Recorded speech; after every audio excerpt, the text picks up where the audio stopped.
नमस्कार दोस्तों, मैं रविकांत आपका आपके YouTube channel GS with Ravi Sharma में आपका स्वागत करता हूं। जैसा कि हम लोग दिल्ली सल्तनत को पढ़ रहे थे और दिल्ली सल्तनत की सीरीज में हम लोगों ने दिल्ली सल्तनत के सभी वंशों का अध्ययन किया है। गुलाम वंश, खिलजी वंश, उसके बाद हम लोग तीसरे वंश का अध्ययन कर रहे थे, जैसा कि हम लोग तुगलक वंश के बारे में अध्ययन कर रहे थे। तो हमने लास्ट क्लास में तुगलक वंश के संस्थापक गयासुद्दीन तुगलक के बारे में अध्ययन किया था और गयासुद्दीन तुगलक के कुछ अचीवमेंट और वह किन उद्देश्यों को लेकर दिल्ली की गद्दी पर बैठा, इन सब पर हम लोगों ने बात की थी। आज हम लोग उसी क्रम में अगले शासक मोहम्मद बिन तुगलक के बारे में अध्ययन करेंगे। गयासुद्दीन तुगलक 1320 से लेकर 1325 तक बैठा। जैसा कि लास्ट क्लास में आपने देखा था कि गयासुद्दीन तुगलक की मौत एक लकड़ी के महल में दबने के कारण हो जाती है और उसकी पूरी डिटेल हमने इससे पहले वाली वीडियो में आपको दी है। जिन लोगों ने नहीं देखा है तो उस चैनल पर जाकर दिल्ली सल्तनत की सभी वीडियो को आप देख सकते हैं। तो आज हम लोग देखते हैं मोहम्मद बिन तुगलक, जिसे शॉर्ट में हम लोग MBT के नाम से भी जानते हैं। इसका ओरिजिनल जो नाम था वो जूना खां या जौना खां, कुछ किताबों में जौना खां भी लिखा मिलता है। तो जूना खां या जौना खां इसका वास्तविक नाम फखरुद्दीन था। इसको अंतर विरोधियों का राजकुमार, रक्त पिपासु ऐसे उपनामों से भी जाना जाता है। इसके पास एक उपाधि थी जिसे अमीर अल मोमिनीन अर्थात स्वयं को ये खलीफा मानता था। मोहम्मद बिन तुगलक स्वयं को खलीफा मानता था। जैसा कि आप जानते हैं, जब गयासुद्दीन तुगलक की मौत हो गई उसके बाद जब ये दिल्ली की गद्दी पर बैठा तो इसका किसी ने भी विरोध नहीं किया। यदि इसके हम कार्यों की बात करें तो दिल्ली सल्तनत में ये सबसे विद्वान शासक था। ये बात भी ध्यान रखेंगे, सबसे विद्वान शासक, सबसे बुद्धिमान। लेकिन बुद्धिमान होने के साथ साथ इसके जितने भी कार्य रहे वो सभी असफल रहे। तो जरा हम लोग देखते हैं इस चीज को, कार्य। तो इसने पहला काम क्या किया, इसको ये लगा कि जो गंगा यमुना का दोआब है ये बड़ा उपजाऊ क्षेत्र है, यहाँ पर किसान बहुत समृद्धशाली है, यहाँ की जनता बहुत समृद्ध है। यदि हम यहाँ पर कर में वृद्धि कर देंगे तो ये निश्चित ही हमें ज़्यादा लगान मिलेगा और जब ज़्यादा लगान मिलेगा उससे राज्य की आय में बढ़ोतरी होगी। इसलिए इसने गंगा यमुना के दोआब में टैक्स की वृद्धि कर दी, कर बढ़ा दिया। लेकिन दुर्भाग्यवश उसी वर्ष अकाल पड़ गया और अकाल के कारण उस क्षेत्र की जनता ने लगान नहीं अदा कर पाया।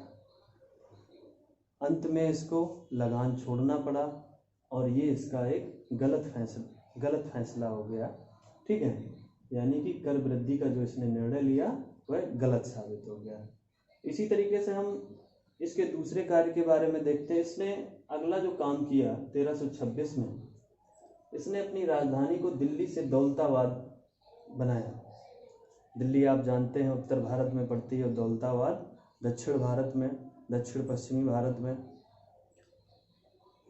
ये पढ़ा लिखा शासक था, बुद्धिमान था, तो बुद्धिमत्ता का प्रयोग करते हुए इसने सोचा क्यों ना हम यदि अपनी राजधानी को दौलताबाद ले जाएंगे तो यहाँ से उत्तर भारत और दक्षिण भारत दोनों पर नियंत्रण करना आसान हो जाएगा। इसने इस मानसिकता के साथ राजधानी को परिवर्तित किया। लेकिन दिल्ली की जनता और उस समय की जो जनता थी वह इससे असंतुष्ट थी। इसकी एक समस्या और आ गई उसी समय कि दिल्ली में प्लेग फैल गया और दिल्ली में प्लेग ऐसा फैला कि वो पूरी दिल्ली की आबो हवा दूषित हो गई। इसको मजबूरन दौलताबाद जाना पड़ा और यहाँ पर ध्यान रखना, बाद में इसने पुनः दौलताबाद से राजधानी दिल्ली ले गया, ये 1335 के आसपास। तो इस चीज़ को ध्यान रखेंगे। तीसरा इसका कार्य है, इसने सांकेतिक मुद्रा का प्रचलन किया। उस समय क्या था, इसने विचार किया कि हमारे राज्य में जो महंगी धातुएं हैं जैसे कि सोना है, चांदी है, इनका उपयोग सिक्कों में हो रहा था। तो इसने ये सोचा क्यों ना इन महंगी धातुओं को सिक्कों के रूप में प्रयोग ना किया जाए और कोई ऐसी धातु का प्रयोग किया जाए जो ज़्यादा महंगी ना हो, जिससे राजस्व पर बोझ ना पड़े। तो इसने उस समय के जितने भी सिक्के थे, चांदी के सिक्के, उनको वापस लेकर उनको गलवा दिया और कांसा यानी कि तांबा और टिन का जो मिश्रण होता है उसमें इसने तब्दील कर दिया।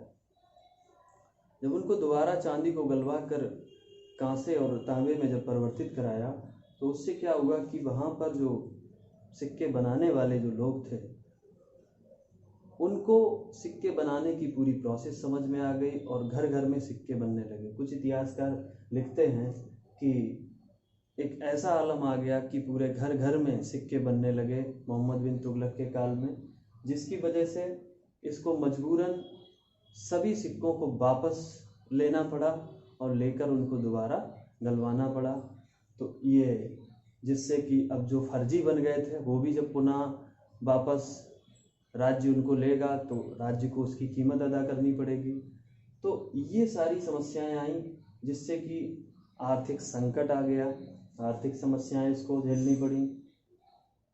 एडवर्ड टॉमस कहते हैं मोहम्मद बिन तुगलक के बारे में कि इसे सिक्कों का राजकुमार भी कहते हैं। इसे क्या कहते हैं?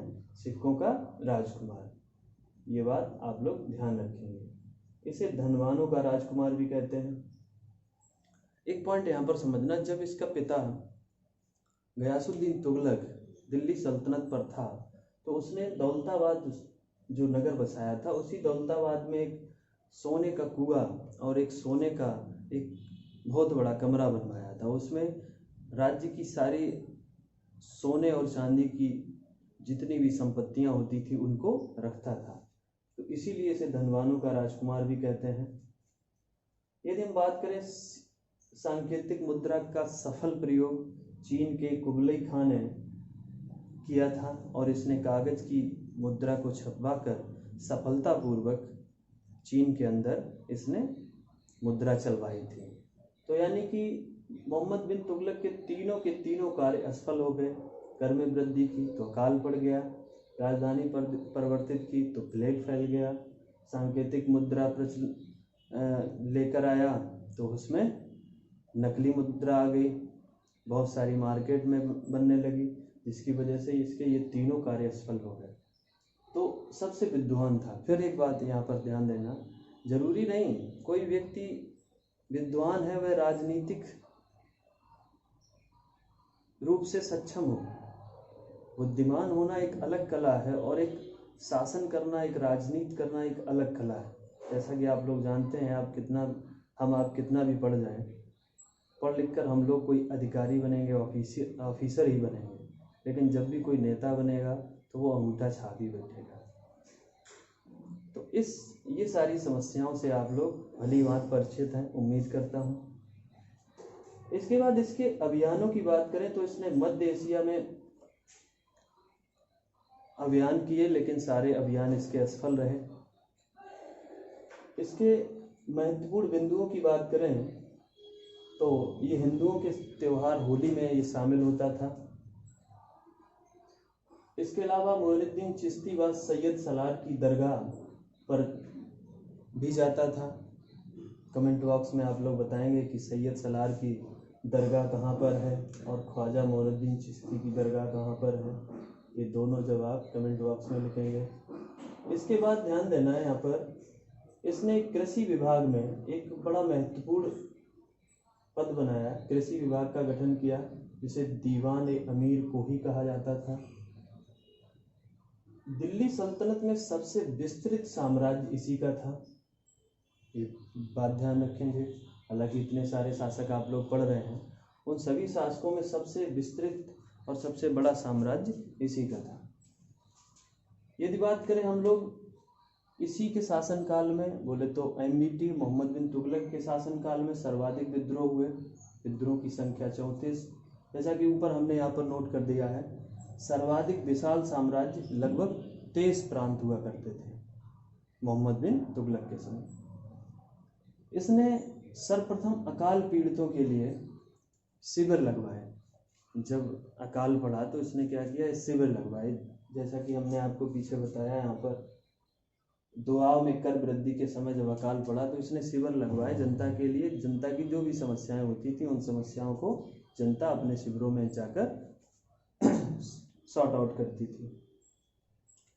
विद्रोह, बहुत सारे विद्रोह हुए इसके शासनकाल में। एक विद्रोह को दबाने के लिए जब जा रहा था तो रास्ते में ही इसकी हत्या हो गई। इब्न बतूता इसी के समय भारत आया था। इब्न बतूता कहाँ का निवासी था, मोरक्को का था, जिसे मोहम्मद बिन तुगलक ने दिल्ली का बाद में काजी नियुक्त किया।